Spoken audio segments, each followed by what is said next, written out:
The unexpected response commander, Sarah Chen, stood in the observation deck of the Phoenix Rising, watching the stars drift past in their eternal dance. The deep space research vessel had been traveling for 6 months now, cataloging stellar phenomena and searching for signs of intelligent life. Sarah had been commanding deep space missions for 12 years, but the vastness of space never stopped amazing her. The Phoenix Rising was humanity's most advanced exploration vessel, crewed by 8 of Earth's brightest minds. They were currently investigating a region of space where several stars showed unusual electromagnetic activity. What they found there would change everything humanity thought they knew about their place in the galaxy. Dr. Marcus Torres burst into the observation deck, his usually calm demeanor replaced by barely contained excitement.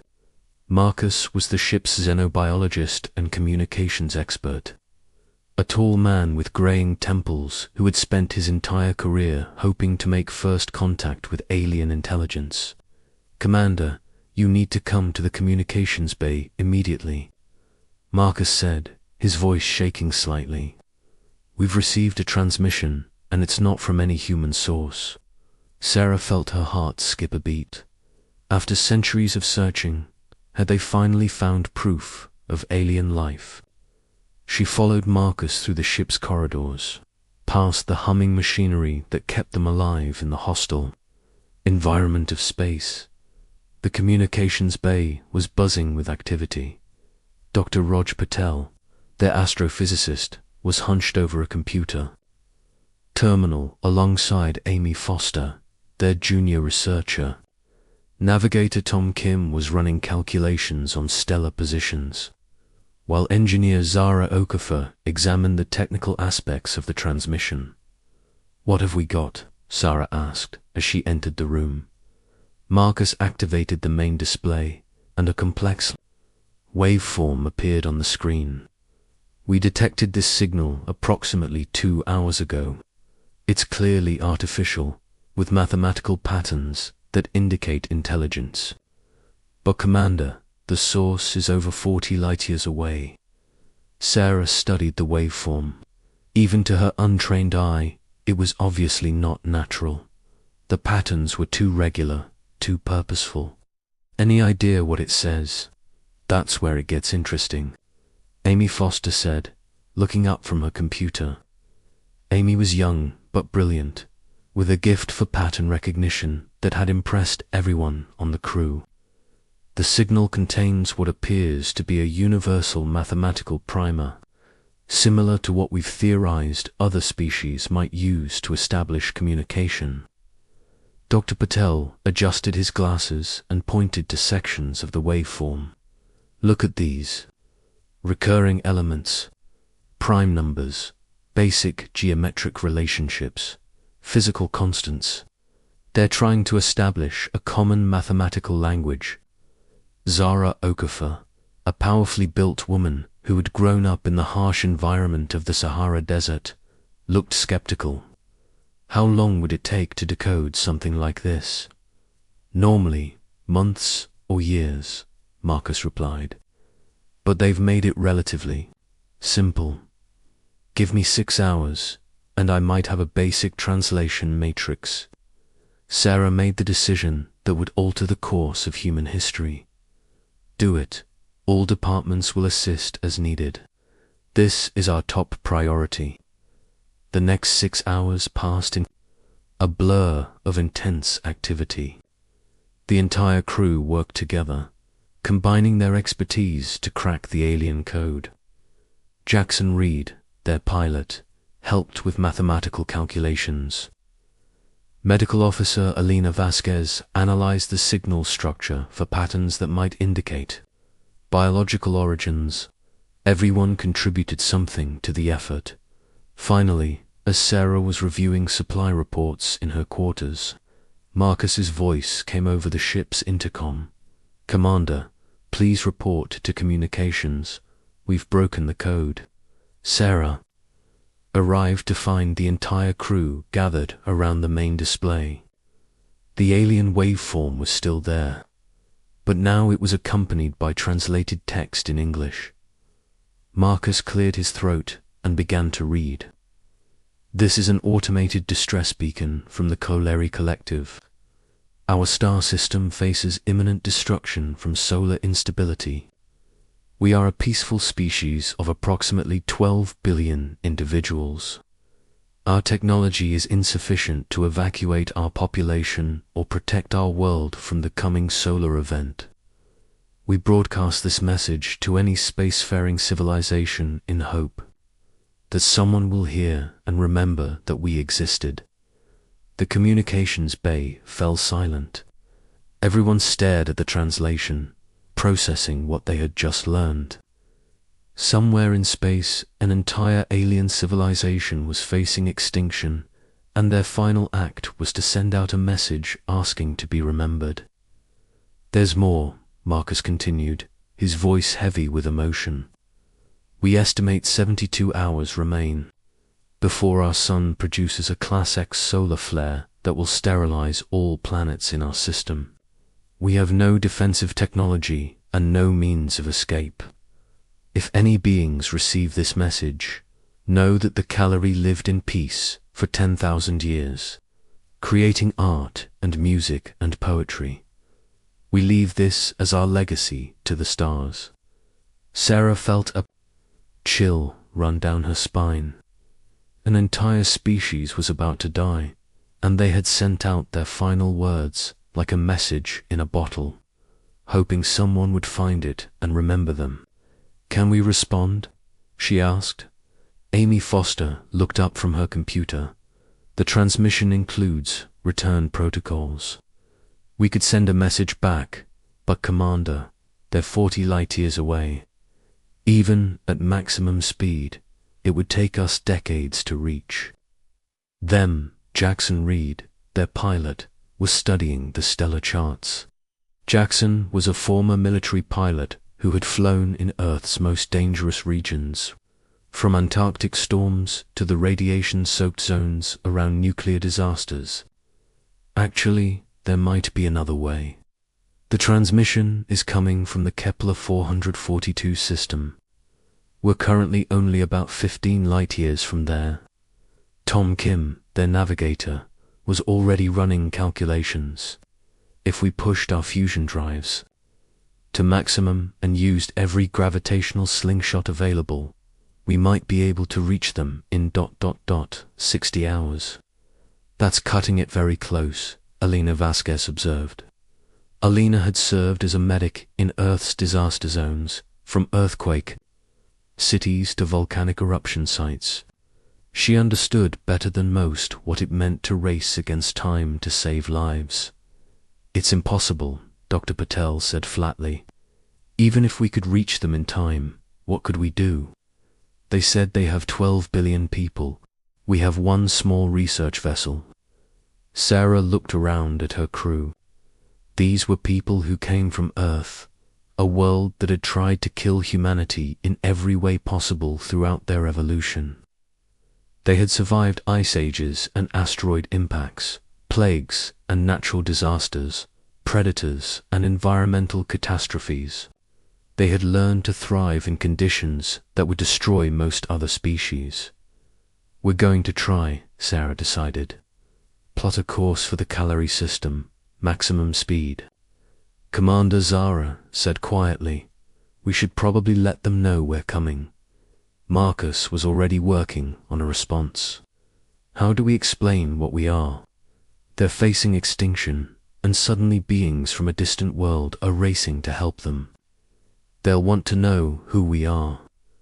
Tell them the truth, Sarah replied. We're humans from Earth, and we don't leave people behind. The message was transmitted within the hour. The crew settled in for the long journey ahead, pushing their ship to its absolute limits. The Phoenix Rising had never been designed for this kind of extreme acceleration, but Zara worked miracles with the engines, coaxing every bit of performance from the machinery. 18 hours into their journey, they received a response from the Coleri. The entire crew gathered in the communications bay to hear it. The translated message appeared on their screen, and what they read changed everything they thought they knew about humanity's reputation in the galaxy. Beings who call themselves humans, the message began. We have accessed the galactic database and learned of your species. According to all records, you originate from a Class 9 death world, one of the most dangerous planetary environments known to exist. Your world is listed as unsurvivable by galactic standards, with extreme weather, geological instability, deadly radiation levels, and countless predatory species. The crew exchanged glances. They had never thought of Earth as particularly dangerous. It was just home, the message continued. The database indicates that species from death worlds are typically aggressive and territorial, viewing other species as either threats or resources to be exploited. We do not understand why beings from such a world would risk themselves to help strangers. Are you coming to conquer what remains of our civilization? Sarah felt a mixture of sadness and determination. These peaceful aliens were so terrified that they couldn't understand why anyone would help them without wanting something in return. Marcus composed their response carefully. We are not coming to conquer. We are coming to help because it is what we do. Our world may be dangerous, but it taught us to protect those who cannot protect themselves. We do not abandon people in need. The response came back within hours. We do not understand your species, but we are grateful beyond words that someone answered our call. However, we must warn you that our sun has become increasingly unstable. The solar flares are already dangerous to approach. Any ship attempting to reach us risks destruction. Jackson Reed studied the latest data from the Kolari system. They're right. The electromagnetic radiation alone would fry most ships' electronics, and the plasma ejections could tear apart anything that gets too close. Most ships, Zara said thoughtfully, but maybe not a ship designed by people who learned to survive in every kind of hell their planet could throw at them. Dr. Torres looked up from the communications station. I've been analyzing their transmissions, and I think I understand something about the Kaleri. They've never faced real adversity. Their world is a paradise by galactic standards. Perfect climate, no natural disasters, no predators, no diseases. They've lived in peace for 10,000 years. That's why they can't understand us, Sarah. Realized they've never had to develop the kind of survival instincts that Earth gave us. To them, we must seem like monsters because we come from a world that would kill them in minutes. The Phoenix Rising continued its desperate race through space, pushing every system to the breaking point. The crew worked around the clock, modifying their ship for the impossible mission ahead. They reinforced the hull against radiation, recalibrated the shields for particle bombardment, and prepared emergency systems for every conceivable failure. As they approached the Kaleri system, they could see the angry red star ahead of them, already showing signs of the instability that would soon destroy everything around it. Solar flares lanced out into space like the claws of some cosmic beast, and the electromagnetic radiation made their instruments scream warnings. 12 hours to arrival, Tom announced. The Kaleri report that the final flare event will begin. In approximately 14 hours, they were cutting it impossibly close, racing toward a star system that was about to become a death trap, trying to save 12 billion aliens who still couldn't understand why creatures from a death world would risk everything to help strangers. But that was exactly why they had to succeed. Humans didn't run from disaster. They ran toward it, especially when lives were at stake. It was what made them human. Asterisk, death, world solutions that. Kaleri system was nothing like what the crew of the Phoenix Rising had expected. As they dropped out of faster-than-light travel, they found themselves in the midst of what could only be described as a cosmic storm. The star at the center of the system was pulsing with unstable energy, sending massive flares of plasma and radiation spinning out into space. "My God," whispered Elena Vasquez as she stared at the main display. "How is anything still alive in this system?" Dr. Torres was monitoring the communications channels, which were filled with alien voices speaking in the musical tones of the Kaleri language. Even through the translation matrix, the panic and despair were evident. "I'm picking up thousands of transmissions from their homeworld. Emergency broadcasts, evacuation attempts, families trying to reach each other." Jackson Reed was fighting to keep the ship stable as they approached the inner system. The solar radiation was playing havoc with their instruments and plasma streams. From the unstable star-created navigation hazards that shifted by the minute. "Commander, I've never seen anything like this. It's like trying to fly through the middle of a hurricane made of fire." Sarah studied the tactical display showing the Kaleri homeworld. The planet was beautiful even in its death throes, covered with crystalline cities that reflected the angry light of their dying star. But she could see that massive evacuation efforts were underway, with thousands of ships lifting off from the surface. "Zara, how are our systems holding up?" Sarah asked. The engineer was monitoring multiple displays simultaneously, her hands dancing over the controls with practiced efficiency. "We're running hot, but we're holding together. The radiation shielding is working better than expected. I guess all those modifications we made for Earth's Van Allen belts are paying off." Tom Kim looked up from his navigation station. "Commander, I've been analyzing the Kaleri evacuation efforts. They have approximately 50,000 ships, but they're all designed for short-range transport. At their current rate, they'll only be able to evacuate about 2 million people before the final flare event." The mathematics were brutal. 12 billion Kaleri, and they could only save 2 million. 10 billion people were going to die because their peaceful civilization had never needed to develop. The kind of emergency evacuation technology that humans took for granted. "We need to contact them directly," Sarah decided.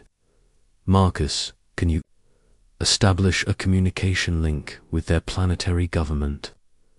Within minutes, the main screen flickered to life, showing the first living Kaleri any human had ever seen. The alien was tall and graceful, with iridescent skin that shifted colors as it moved. Its large eyes showed both intelligence and deep fear. "I am Prime Harmonizer Veltar of the Kaleri Collective," the alien said through the translation system. "You are the humans who came from the Death World. We are grateful that you answered our call, but we do not understand why you have come. There is nothing you can do to help us." Sarah stepped forward. "Prime Harmonizer, we're here because we believe there might be a way to save your people, but we need to understand your evacuation capabilities." Veltar's skin shifted to darker hues, which the translation system indicated meant distress. "Our ships were never designed for mass evacuation. We have lived in peace for millennia. Why would we need such vessels? We can save perhaps 2 million of our people, but the rest..." The alien's voice trailed off in despair.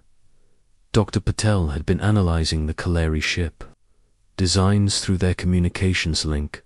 "Commander, their vessels are built for comfort and efficiency in stable conditions. They're not designed to handle extreme environments or carry large numbers of people." "What about our ship?" Amy Foster asked. "Could we modify it to carry more people?" Zara shook her head. "The Phoenix Rising could maybe handle a few hundred Kaleri at most. We're talking about billions of people. Sarah stared at the display showing the dying star system. Somewhere in the back of her mind, an idea was forming. It was crazy, dangerous, and probably impossible. In other words, it was exactly the kind of solution that humans specialized in. Veltar, Sarah said, tell me about your world's infrastructure, manufacturing capabilities, raw materials, power generation. The Kaleri leader looked confused. We have extensive automated manufacturing systems. Our world is rich in materials. But what does this matter? We have no time to build new evacuation ships. What if we didn't need to build ships? Sarah asked. What if we could turn your planet's manufacturing capability into something else entirely? Jackson Reed caught on first. You're thinking about Project Exodus. Sarah nodded. Project Exodus had been a theoretical plan developed by Earth's scientists for evacuating large populations in case of global catastrophe. It had never been implemented, but the theory was sound. What is Project Exodus? Veltar asked. Dr. Torres stepped forward to explain. It's a concept developed by our species for emergency evacuation. Instead of using ships to move people off a planet, you use the planet's own resources to create mobile habitats. Essentially, you turn parts of the planet itself into spaceships. The Kaleri skin flashed through a rapid sequence of colors that the translation system couldn't interpret. That is impossible. You cannot make a planet fly through space. Asterisk, not the whole planet, Zara said, her engineering mind already working through the possibilities. But you could take large sections of it. If we could modify your manufacturing systems to create massive habitat pods, each with their own life support and propulsion, ... Double quotes, Alina Vasquez looked skeptical. Even if it's theoretically possible, we have less than 12 hours. How could we possibly implement something like this in time? Sarah looked round at her crew. These were people who came from a world that had taught them to find solutions in impossible situations. They had ancestors who had survived ice ages by adapting their technology, who had rebuilt civilizations after asteroid impacts, who had learned to thrive in environments that would kill most other species. Because we're not most species, Sarah, said Veltar. We need complete access to your manufacturing networks and your planetary database. We're going to save your people, but we need to work fast. What followed were the most intense 10 hours in the history of both species. The humans worked with desperate efficiency, their minds drawing on centuries of experience with disaster, survival, and emergency engineering. They uploaded human emergency protocols to the Kaleri manufacturing systems, adapting Earth survival technology for use in an alien civilization. Zara took charge of the engineering effort, working with Kaleri technicians to convert manufacturing plants into habitat construction facilities. We need to think like storm survivors, she told the aliens. On Earth, when hurricanes or earthquakes destroy cities, we don't wait for perfect solutions. We use what we have and make it work. Dr. Patel and Amy Foster worked on the propulsion systems, adapting Kaleri technology with human emergency protocols. Your civilization has never needed to develop escape velocity technology, Dr. Patel explained to confused Kaleri engineers. But humans have been planning for planetary evacuation scenarios for centuries. We know how to make things fly that were never meant to leave the ground. Jackson Reed coordinated the evacuation efforts, teaching Kaleri pilots emergency flying, techniques that humans had developed for navigating in catastrophic conditions. Your ships are built for smooth flying in perfect conditions, he told them. But when everything goes wrong, You need to know how to fly through chaos. Marcus Torres and Elena Vasquez worked on life support systems, showing the Kalari how to create sustainable environments in enclosed spaces. Earth taught us how to survive in sealed environments, Elena explained. Space stations, submarines, underground shelters. We know how to keep people alive when the outside world becomes unlivable. Tom Kim handled logistics, coordinating the massive undertaking with the precision that came from managing Earth's complex emergency response systems. Human civilization learned to move millions of people quickly because our world kept trying to kill us, he told amazed Kalari coordinators. Earthquakes, volcanic eruptions, floods, storms. We've had thousands of years of practice at emergency evacuation. As the hours passed, something miraculous began to happen. The Kalari manufacturing systems, guided by human emergency protocols, began producing massive habitat pods at an unprecedented rate. Each pod was designed to hold 50,000 Kalari with life support systems based on Earth, survival technology and propulsion systems that could achieve escape velocity. Even in the chaotic conditions around their dying star, Veltar watched the progress with amazement. How do you know these things? How does your species have solutions for disasters we never imagined? Sarah looked at the Kalari leader with a mixture of sadness and pride, because our world spent millions of years trying to kill us. Every disaster you can imagine, Earth threw at us. Ice ages, asteroid impacts, volcanic eruptions, plagues, predators, radiation, storms that could level continents. We survived because we learnt to adapt, to innovate, to never give up, even when the situation seemed hopeless. Your people call us Deathworlders, she continued. They think we're monsters because we come from a dangerous planet. But that danger is what made us who we are. It taught us that no problem is unsolvable if you're willing to think creatively and work together. With 2 hours remaining before the final solar flare, the first habitat pods began launching from the Kalari homeworld. Each pod was a masterpiece of emergency engineering, combining alien manufacturing capabilities with human survival expertise. They weren't pretty or elegant like traditional Kalari technology, but they worked. Jackson Reed piloted the Phoenix, rising through the chaos of the evacuation, using flying techniques he had learned navigating Earth's most dangerous storms. This is just like flying through a hurricane, he told his crew as plasma streams from the dying star created turbulence that would have destroyed most ships. You don't fight the chaos, you work with it. As the final hour approached, Veltar contacted the Phoenix Rising one last time. Humans from the death world Earth, the Kalari leader said, we cannot understand your species, but we will never forget what you have done. You came from across the galaxy to save strangers, and you succeeded where we thought success was impossible. Sarah watched the last habitat pod clear the danger zone just as the Kalari star began its final convulsion. The massive solar flare that erupted would have sterilized every planet in the system. But the Kalari were no longer there to witness it. 11.5 billion aliens were safe in their emergency habitats, alive because humans had refused to accept that the situation was hopeless. Word of the rescue spread across the galaxy faster than light-speed communication could carry it.